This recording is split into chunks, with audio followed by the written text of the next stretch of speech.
Rekaman penghancuran tank yang disamarkan di hutan dekat Ugledar ramai beredar di media sosial Telegram pada Rabu 28 September 2022. Pasukan Rusia lagi-lagi berhasil mendeteksi keberadaan tank Ukraina yang disamarkan.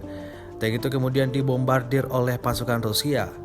Akibat dari serangan itu, target pasukan Rusia itu langsung terbakar habis dilalap si jago merah.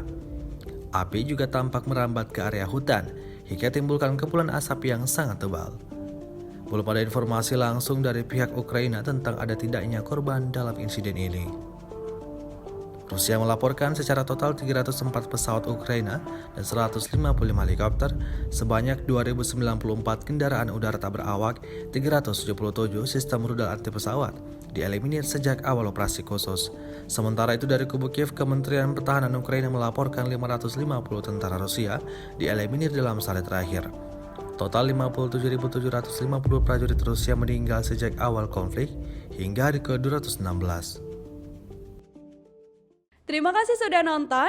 Jangan lupa like, subscribe, dan share ya.